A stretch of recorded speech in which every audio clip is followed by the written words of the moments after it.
AR တိုင်းဒေသကြီးဖျာပုံခရိုင်ဖျာပုံမြို့နယ်အောင်သာယာကျေးရွာအုပ်စုအခြားလေးကျေးရွာမှာဖျာပုံပင်လယ်ဝကမ်းပတ်ကုန်းထုံးလမ်းပေါ်ရှိကျေးရွာ6ရွာကိုအကျိုးပြုမဲ့အလျာ65ပေအကျယ်15ပေရှိကျေးရွာချင်းဆက်တရားဖွင့်ပွဲကိုဖေဖော်ဝါရီ14ရက်နေ့ကကျင်းပရာဖျာပုံမြို့နယ်စီမံခန့်ခွဲရေးနယ်အုပ်ချုပ်ရေးကော်မတီဥက္ကဋ္ဌဦးမောင်မောင်ဝင်းနဲ့တာဝန်ရှိသူများရမီရဖများကျေးရွာသူကျေးရွာသားများတက်ရောက်ကြပါတယ်ပထမဦးစွာဖျာပုံမြို့နယ်စီမံခန့်ခွဲရေးနယ်အုပ်ချုပ်ရေးကော်မတီဥက္ကဋ္ဌဦးမောင်မောင်ဝင်းတရားအလူရှင်ခိုင်မြစ်တာရေလုံငန်းမိသားစုနဲ့ရမီရဖတို့ကဖဲကျိုးဖြတ်ဖွင့်လှစ်ပေးပြီးကပီးမော်ဝန်ကြောက်စာတိုင်းကိုအမွှေးနဲ့တာရီများဖြင့်ပတ်ဖြန်းပေးကြပါတယ်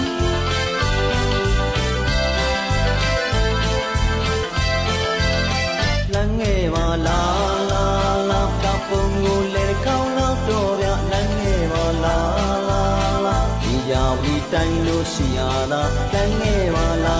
လာလာကပုံကိုလေကောင်းတော့ဗျလမ်းငယ်ပါလာလာလာဒီကြောင်ဒီတိုင်းလို့ရှိရတာမီးရမွေးနေအေးရီကပုံကိုလေကောင်းတော့လာ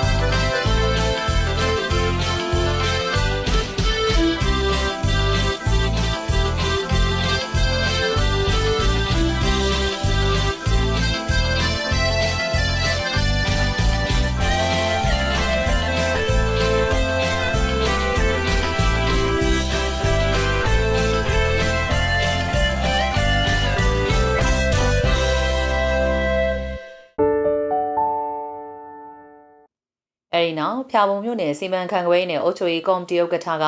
အဖွဲ့အမှားစကားပြောကြားပြီးတရားအလူရှင်ကဝမ်းမြောက်မိုးရီတာစကားပြောကြားကရမီရဖတအူးကကျေးဇူးတင်စကားပြန်လည်ပြောကြားပါတယ်အဲဒီနောက်တရားနဲ့ပတ်သက်တဲ့စာရွက်စာတမ်းများကိုသက်ဆိုင်ရာဌာနသို့လွှဲပြောင်းပေးအပ်ပြီးအမတ်တရားလက်ဆောင်ပစ္စည်းများပေးအပ်ပါတယ်မမဖေဖေပေါ့နော်မဖေဖေဦးမောင်မောင်ကဒီခိုင်မြစ်တာရေလုပ်ငန်းကြီးကိုဦးဆောင်ခဲ့တဲ့လုပ်ငန်းရှင်တစ်ယောက်ပါမမဖေဖေကပြီးခဲ့လွန်ခဲ့တဲ့26နှစ်မှာကွယ်လွန်သွားခဲ့ပါတယ်မမဖေဖေကွယ်လွန်သွားတဲ့နောက်ပိုင်းမှာမြမဒလီထုံးတန်းစင်လာအရာဝေကန်ထိုက်စီသဘောနဲ့မမဖေဖေရဲ့လုပ်ငန်းတွေကိုဦးစီးလှုပ်ဆောင်ခဲ့တာ26နှစ်ကြာခဲ့ပါပြီဒီရေဒီမြေဒီဒေသနဲ့ဒီမြေရဲ့ကောင်းကျိုးတစ်ခုခုကိုပြုကျင်စိတ်တွေပေါ်ပေါက်လာမိတဲ့ဆန္ဒလေးတွေဖြစ်ပေါ်လာတာပေါ့နော်ဖြစ်ပေါ်လာတာတော့ကိုယ်စိတ်ရဲ့ဆန္ဒပေါ့နော်အဲ့တိုက်ဆိုင်မှာပဲမမများဒီရွာရဲ့တရားကြီးကိုလှူရင်ကောင်းမှာပဲလို့ဆိုပြီးတော့တချင်စကားလေးနဲ့ပန့်ကြားခဲ့ပါတယ်အရင်ကဒီ2000ပေါ့နော်8ခုနှစ်နာဂစ်ပေါ့နော်အဲ့ဒါကျွန်တော်ဒီတရားကပြိုသွားတယ်ပြက်သွားတယ်ပေါ့နော်အဲ့ဒီမှာကျွန်တော်တို့ဝေါ်ဘီရှင်းနဲ့ကျွန်တော်တို့ဒီပြည်သူလူနဲ့ပေါ့နော်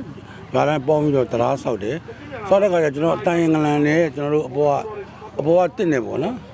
အပေါ်ကတစ်သားအောက်ကတိုင်းငလန်နဲ့ပေါ့ကျွန်တော်တို့ဆောက်တယ်အဲ့ဒါကကျွန်တော်တို့ဒီဟိုနေ့ကာလာတစ်ခုမှာကျွန်တော်တို့15နှစ်လောက်အတွင်းမှာဒီတိုင်းငလန်တွေကတန်ကြီးတွေကြိုက်ပြီးတော့ကျွန်တော်တို့ဟာစီပြီးတော့ပြိုတော့မဲ့သဘောအနေထားရှိတယ်ပေါ့နော်အဲ့လိုအနေထားမျိုးမှာကျွန်တော်တို့ကဒီဝင်နေသွားကြတာပေါ့နော်ဒီမှာကျွန်တော်တို့ကဒီလေသမားကြီးရှိတဲ့ခါကျတော့စပားထွေလာကြီးတို့သွားတယ်နောက်တစ်ချက်ကျွန်တော်တို့ဒီလုပ်ငန်းရှင်လည်းပစုံကြောက်တို့ပါလို့ပေါ့နော်ဒီဟိုကုံပေါ့နော်ဒီလုပ်ငန်းကုံတွေသွားကြတာရှိတယ်အဲ့ဒီခါမှာကျတော့ကျွန်တော်တို့ဒီဝင်ကမနိုင်မှာစိုးလို့ကျွန်တော်တို့ကပိတ်တာတွေတားတာတွေဘလောက်ပဲကြော်ရမယ်လို့ဘာလို့အဲ့လိုမျိုးပိတ်ပင်တားရတာရှိတယ်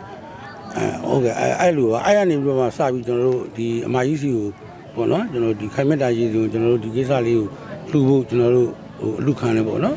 လုပ်ပြီးပါဆိုတော့မကြီးကလည်းကြည်ပြူနဲ့ပဲအလူခံတယ်ပေါ့နော်စဆောက်တုံးက2024 3လပိုင်းကဆောက်ခဲ့တာပါဒီတရားတိဆောက်ချိန်ကတော့3လဝန်းကျင်ပဲကြာခဲ့ပါတယ်အဲ့ဒီချိန်တုန်းကတော့မအဲ့တရားကြီးကိုတော့သိန်းပေါင်း850နဲ့ကုန်ကြငွေခံပြီးတော့မဆောက်လုပ်ခဲ့တာပါဒီအလှပွဲကြီးကိုမ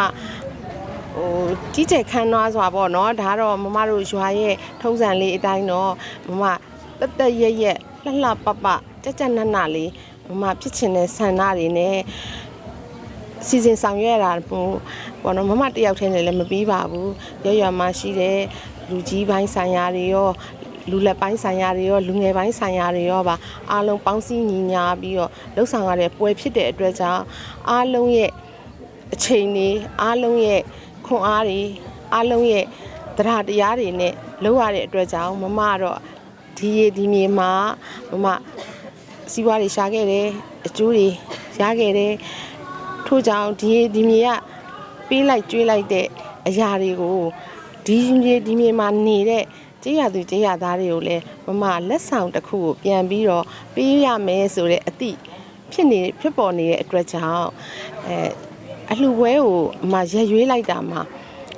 ဒီဖေဖော်ဝါရီလ14ရက်ဆိုတာကတော့အများသူငါသိချတဲ့နေ့လေးပါပဲဆိုတော့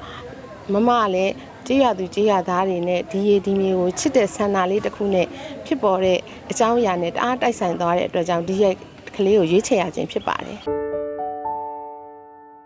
ဘက်ကိုတွားရင်ကျွန်တော်တို့အဖောင်ရှိမယ်ကျွန်တော်တို့ဟိုးဘက်ကိုတွားလို့ရှိရင်ကျွန်တော်တင်မလွဲတို့ဘာလို့ရောက်တယ်ပေါ့နော်ဒါနဲ့လမ်းကတော့ကျွန်တော်တို့ဒီဟိုနေပေါ့ပတ်လမ်းပဲရှိတာပေါ့နော်ကျွန်တော်တို့ဒီတရားခိုင်ခန့်နဲ့တောင်တင်းတဲ့လွယ်ကျွန်တော်တို့ဒီမှာရေလုံငန်းအခုဆိုလို့ရှိရင်ဒီရေခဲငါးတွေပါလေပေါ့နော်ရေခဲငါးဖြစ်တဲ့အခါကျတော့ကျွန်တော်တို့ကဟိုတုန်းကငပိငချောက်ပေါ့နော်အခုဆိုရင်ကျွန်တော်တို့ကဒီရေခဲဓာတ်လိုက်ရန်ကုန်ပို့လာလို့ဘာလို့ဖြစ်တယ်ဆိုတော့အခါကျရေခဲကားတွေပါလေတွားလို့ရတယ်ပေါ့အေးခန်းကားတွေပေါ့နော်ဖြတ်လို့ရတယ်နောက်တစ်ခါကျွန်တော်တို့ဒီကုန်တယ်တွေကလည်းစပားပေါ့နော်စပားတွေကိုထွေလာကြီးတွေနဲ့ကျွန်တော်တို့စက်တွေကိုပို့တဲ့အခါကျတော့တမောနဲ့ပို့တာနဲ့သူကမြန်တယ်ပေါ့နော်ခါတိုင်းကတော့ကျွန်တော်တို့ကြန့်ကြတယ်အခုကျတော့မြန်တယ်ပေါ့အဲ့လိုမျိုးပေါ့2ရက်လောက်ကဲရမယ်ပစ္စည်းကိုတနေ့ချင်းပေါက်တယ်ရန်ကုန်သူတို့ရေလုံငန်းကုန်ပစ္စည်းပို့မယ်ဆိုရင်လည်းတမောနဲ့ဆိုကျွန်တော်တို့ကြန့်ကြတယ်ကားနဲ့ဆိုတဲ့အခါကျတော့လင်းမြန်စွာရောက်တယ်ပေါ့နော်အဲ့ဒါအကျိုးကျေးဇူးဖြစ်တယ်နောက်ចောင်းသားပါညာចောင်းကားတွေဆိုလည်းအခုတော်တော်လေးကိုအရင်နဲ့ဆိုင်တော်တော်များလာတယ်ပေါ့နော်အဆိုပါအခြားလေးတရဟာဖျားပုံမျိုးမှာဓမင်းစိတ်ပင်လဲဝအတီကျေးရွာချင်းဆက်ကမ်းပတ်ကုန်းထုတ်လမ်းပေါ်မှာတည်ရှိပြီးအလျာ65ပေအကျယ်15ပေရှိကရန်ကုန်မြို့အတီနေချင်းခီဖြင့်အလွယ်တကူပို့ဆောင်နိုင်မှာဖြစ်ပြီးကုန်စီပို့ဆောင်ရေးပုံမိုလွယ်ကူလျင်မြန်လာမှာဖြစ်တယ်လို့သတင်းရရှိပါရရှင်